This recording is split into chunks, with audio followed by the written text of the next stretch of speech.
அனைவருக்கும் வணக்கம். நான் யுவராஜ். இது உங்கள் திறமை தேடி. புதுடெல்லி காவல்துறையில் காலியாக உள்ள 7565 கான்ஸ்டபிள் பணியிடங்களை நிரப்புவதற்கான நோட்டிஃபிகேஷன் வெளியாயிருக்கு.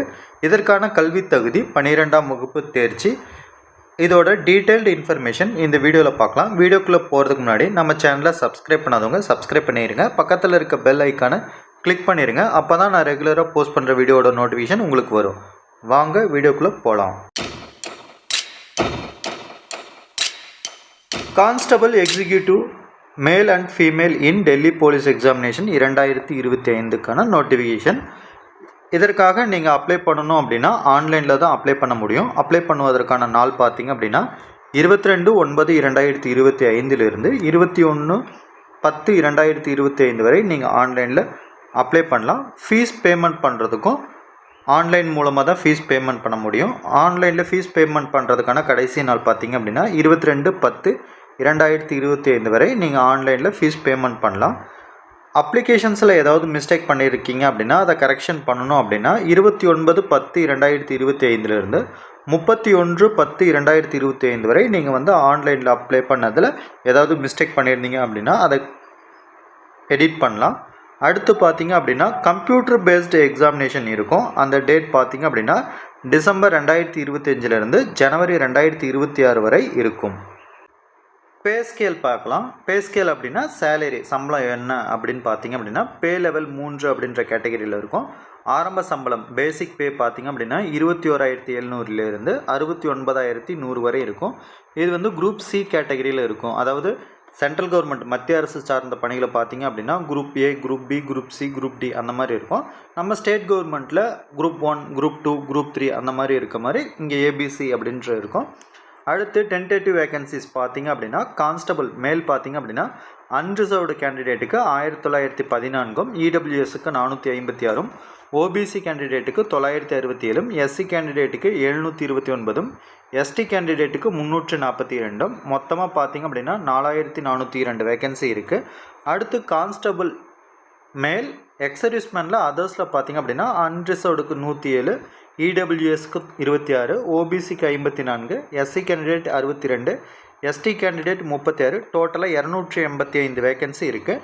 கான்ஸ்டபிள் எக்ஸர்வீஸ்மேன்லேயே கமாண்டோக்கு பார்த்திங்க அப்படின்னா அன்ரிசர்வ்டுக்கு 106, இடபிள்யூஎஸ்க்கு 25, ஓபிசிக்கு 56, எஸ்சி கேண்டிடேட்டுக்கு 138, எஸ்டி கேண்டிடேட்டுக்கு 51, மொத்தமாக 376 வேகன்சி இருக்குது. அடுத்து ஃபீமேல் பெண்கள் பார்த்திங்க அப்படின்னா அன்ரிசர்வ்டில் 1047 வேகன்சியும், இடபிள்யூஎஸில் 249 வேகன்சியும், ஓபிசி கேண்டிடேட்டில் 539 வேகன்சியும், எஸ்சி கேண்டிடேட் 457 வேகன்சியும், எஸ்டி கேண்டிடேட்டுக்கு 212, மொத்தமாக பெண்களுக்கு 2496 வேகன்சி இருக்குது. மொத்தமாக பார்த்திங்க அப்படின்னா 7565 காலி பணியிடங்களை நிரப்புவதற்கான நோட்டிஃபிகேஷன் வெளியாயிருக்கு. அடுத்து வயது வரம்பு பார்த்திங்க அப்படின்னா 1/7/2025 அன்று 18 25 வயதிற்குட்பட்டவராக இருத்தல் வேண்டும். அதாவது 2/7/2000 1/7/2007 பிறந்தவராக இருத்தல் வேண்டும். வயது வரம்பில் ஏஜ் ரிலாக்ஸேஷன் தராங்க. எஸ்சி எஸ்டி கேண்டிடேட்டுக்கு 5 வருஷமும், ஓபிசி கேண்டிடேட்டுக்கு 3 வருஷமும், ஸ்போர்ட்ஸ் பர்சன்ஸுக்கு 5 வருஷமும் ஏஜ் ரிலாக்ஸேஷன். எசென்ஷியல் குவாலிஃபிகேஷன் அதாவது கல்வி தகுதி பார்த்திங்க அப்படின்னா 10+2 அதாவது 10+2 சீனியர் செகண்டரி அப்படின்னாங்க. நம்ம +2 அப்படின்னு சொல்கிறோம். பாஸ்டு ஃப்ரம் ரெகனைஸ்டு போர்டு அதாவது ஸ்டேட் போர்ட்லையும் நீங்கள் படிச்சிருக்கலாம் அல்லது சென்ட்ரல் போர்ட்லேயும் நீங்கள் 12வது படித்து பாஸ் பண்ணி இருக்கணும். அடுத்து பார்த்திங்கன்னா incentive to NCC certificate holders அதாவது ஸ்கூலில் என்சிசி ஏர்விங்கில் இருந்தவங்க ஆர்மி விங் 2ல் எதில் இருந்திருந்தாலும் அவங்களுக்கு போனஸ் மார்க் தராங்க. அதில் நீங்கள் சி சர்டிஃபிகேட் வச்சுருந்தீங்க அப்படின்னா உங்களுக்கு 5% மார்க்கும், பி சர்டிஃபிகேட் வச்சுருந்தீங்க அப்படின்னா 3% மார்க்கும், ஏ சர்டிஃபிகேட் வச்சுருந்தீங்க அப்படின்னா 2% மார்க்கும் உங்களுக்கு போனஸ் மார்க்காக தராங்க. அடுத்து ஹவு டு அப்ளை எப்படி அப்ளை பண்ணணும் அப்படின்னு பார்த்திங்க அப்படின்னா நீங்கள் ஏற்கனவே எஸ்ஐசி ஸ்டாஃப் செலெக்ஷன் கமிஷனோட பேஜில் 1 டைம் ரிஜிஸ்ட்ரேஷன் பண்ணியிருக்கணும். நம்ம டிஎன்பிஎஸ்சிக்கு எப்படி 1 டைம் ரிஜிஸ்ட்ரேஷன் பண்ணி அதுக்கப்புறம் குரூப் 1, குரூப் 2, குரூப் 3 அந்த மாதிரி அப்ளை பண்ணுறோமோ அதே மாதிரி எஸ்எஸ்சி அதாவது டெல்லி போலீஸை பொறுத்த வரைக்கும் அது வந்து சென்ட்ரல் கவர்மெண்ட்டுக்கான தேர்வாக தான் இருக்கும். இதை வந்து சென்ட்ரல் கவர்மெண்ட் ரெக்ரூட்மெண்ட் போர்டான ஸ்டாஃப் செலெக்ஷன் கமிஷன் தான் நடத்துவாங்க. அதில் நீங்கள் one time registration compared to graduate லெவலோ அல்லது ஹையர் செகண்டரி லெவலோ இல்லை எம்டிஎஸ் ஏதாவது அப்ளை பண்ணியிருந்தீங்க அப்படின்னா டைரெக்டாக அந்த ஒன் டைம் ரிஜிஸ்ட்ரேஷனை வச்சு நீங்கள் அப்ளை பண்ணலாம். இல்லை அப்படின்னா ssc.gov.in அப்படின்ற வெப்சைட்டில் போய் ஒன் டைம் ரிஜிஸ்ட்ரேஷன் பண்ணிவிட்டு அதுக்கப்புறம் வந்து நீங்கள் டெல்லி போலீஸ்க்கு ஸ்பெசிஃபிக்காக அப்ளை பண்ணணும். இது ஆன்லைன் அப்ளிகேஷன் ஃபீஸ் பார்த்தீங்க அப்படின்னா ஜென்ரல் கேட்டகரியில் 100 ரூபாய் பே பண்ணணும். இதில் உமன் கேண்டிடேட்ஸுக்கும் scheduled caste SC candidate, ST candidate, ex serviceman இவங்க யாருக்குமே வந்து எக்ஸாம் ஃபீஸோ அப்ளிகேஷன் ஃபீஸோ எதுவுமே இல்லை. நீங்கள் ஃப்ரீயாகவே அப்ளை பண்ணி தேர்வு பார்த்தீங்க அப்படின்னா கம்ப்யூட்டர் பேஸ்டு தேர்வாக மட்டும்தான் இருக்கும். ஆன்லைனில் தேர்வு நடக்கும். இதற்கான எக்ஸாம் சென்டர் பார்த்தீங்க அப்படின்னா தமிழ்நாட்டில் மற்றும் புதுச்சேரியில் எங்கெல்லாம் இருக்கும் அப்படின்னு பார்த்தீங்க அப்படின்னா புதுச்சேரியில் இருக்கும். சென்னை, கோயம்புத்தூர், மதுரை, சேலம், திருச்சிராப்பள்ளி, வேலூர் மற்றும் தூத்துக்குடி, கரூர் ஆகிய மாவட்டங்களில் வந்து மட்டும் தேர்வு மையங்கள் இருக்கும். ஸ்கீம் ஆஃப் எக்ஸாமினேஷன் அதாவது செலெக்ஷன் ப்ராசஸ் பார்த்தீங்க அப்படின்னா ஃபஸ்ட்டு வந்து உங்களுக்கு கம்ப்யூட்டர் பேஸ்டு எக்ஸாமினேஷன் இருக்கும். அதில் பாஸ் ஆகிறவங்களுக்கு ஃபிசிக்கல் எண்டூரன்ஸ் டெஸ்ட்டும் மெஷர்மெண்ட் டெஸ்ட்டும் இருக்கும். இது ரெண்டும் முடிஞ்சதுக்கப்புறம் வந்து கடைசியாக உங்களுக்கு மெடிக்கல் எக்ஸாமினேஷன் இருக்கும். கம்ப்யூட்டர் பேஸ்டு டெஸ்ட்டோட எக்ஸாம் பேட்டர்ன் பார்க்கலாம். கம்ப்யூட்டர் பேஸ்டு டெஸ்ட் பார்த்திங்க அப்படின்னா 4 பார்ட்டாக இருக்கும். Part A, part B, part C. First part ஏல பார்த்திங்க அப்படின்னா general knowledge and current affairs 50 questions இருக்கும். உங்களுக்கு 50 மார்க் தருவாங்க. ரீசனிங்கில் 25 கொஷின்ஸ் இருக்கும், 25 மார்க் தருவாங்க. நியூமெரிக்கல் எபிலிட்டியில் 15 கொஷின்ஸ் இருக்கும், 15 மார்க் தருவாங்க. அடுத்து பார்த்திங்க அப்படின்னா கம்ப்யூட்டர் சம்மந்தப்பட்ட கொஷின்ஸ் வந்து ஒரு 10 கொஷின்ஸ் இருக்கும், 10 மார்க் தருவாங்க. டோட்டலாக உங்களுக்கு 100 கொஷின்ஸ் இருக்கும், 100 மார்க் தராங்க. இதற்கான டைம் டியூரேஷன் பார்த்திங்க அப்படின்னா 90 மினிட்ஸ், அதாவது 1 hour 1.5 hour எக்ஸாம் நடக்கும். இதில் வந்து உங்களுக்கு நெகட்டிவ் மார்க் இருக்குது. ஒரு தவறான கொஷின் எடுத்திங்க அப்படின்னா 0.25 மார்க் வந்து உங்களுக்கு நெகட்டிவில் போகும். அதாவது நீங்கள் வந்து 5 மார்க் எடுத்திருக்கீங்க அப்படின்னா அதில் நீங்கள் 2 கொஷின் தப்பாக எழுதிருக்கீங்க அப்படின்னா 2 × 2 5.5% மார்க் குறைஞ்சி உங்களுக்கு 4.5 மார்க் அப்படின்ற மாதிரி இருக்கும். எக்ஸாம் பார்த்திங்க அப்படின்னா கம்ப்யூட்டர் பேஸ்டு எக்ஸாமினேஷனாக இருக்கும். எக்ஸாம் வந்து ஹிந்தி அண்ட் இங்கிலீஷில் மட்டும்தான் இருக்கும், வேறு எந்த லாங்குவேஜ்லையும் இருக்காது. Standard of physical measurement for male candidates அதாவது ஆண்களுக்கான உடற்தகுதி பார்த்திங்க அப்படின்னா உயரம் ஹைட் வந்து 170 சென்டிமீட்டர் இருக்கணும். எஸ்டி கேண்டிடேட்டுக்கு வந்து 5 சென்டிமீட்டர் ரிலாக்ஸேஷன் தராங்க. அதே மாதிரி செஸ்ட் பார்த்திங்க அப்படின்னா 81 சென்டிமீட்டர் வந்து நார்மல் நிலையிலையும் மூச்சு இழுக்கிறப்ப 4 சென்டிமீட்டர் வந்து எக்ஸ்பென்ஷன் ஆகணும், அதாவது விரிவடையணும். அப்போ 81, 85 அப்படின்ற லெவலில் வந்து உங்களுக்கு செஸ்ட் இருக்கணும். இதில் வந்து எஸ்டி கேண்டிடேட்டுக்கு 5 சென்டிமீட்டர் வந்து ரிலாக்ஸேஷன் தராங்க. ஃபீமேல் கேண்டிடேட்ஸ்க்கானது பார்த்திங்க அப்படின்னா அவங்களுக்கான உயரம் பார்த்திங்க அப்படின்னா 157 சென்டிமீட்டர் இருக்கணும். எஸ்சி/எஸ்டி கேண்டிடேட்டுக்கு 2 சென்டிமீட்டர் வந்து ரிலாக்ஸேஷன் தராங்க.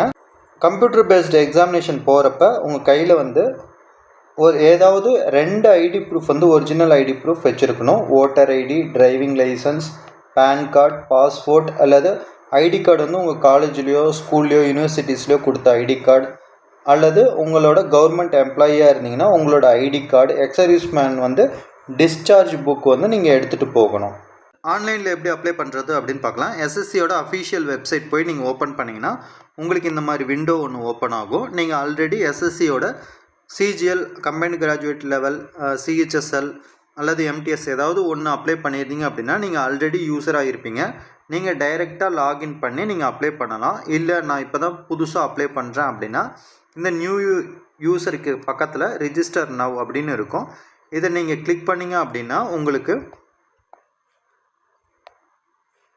இந்த மாதிரி விண்டோ வரும். இதில் பார்த்திங்க அப்படின்னா ஃபஸ்ட்டு பர்சனல் டீட்டெயில்ஸ் கொடுக்கணும், அப்புறம் பாஸ்வேர்ட் க்ரியேட் பண்ணணும், அடிஷ்னல் டீட்டெயில்ஸ் உங்களோட அட்ரஸ், எஜுகேஷன்லாம் கொடுக்கணும், அப்புறம் டிக்ளரேஷன் கொடுத்துட்டு நீங்கள் கண்டினியூ கொடுத்தீங்க அப்படின்னா உங்களோட ஐடி வந்து ரிஜிஸ்டர் ஆகிரும். அதாவது ஒன் டைம் ரிஜிஸ்ட்ரேஷன் நீங்கள் கம்ப்ளீட் பண்ணிடுவீங்க.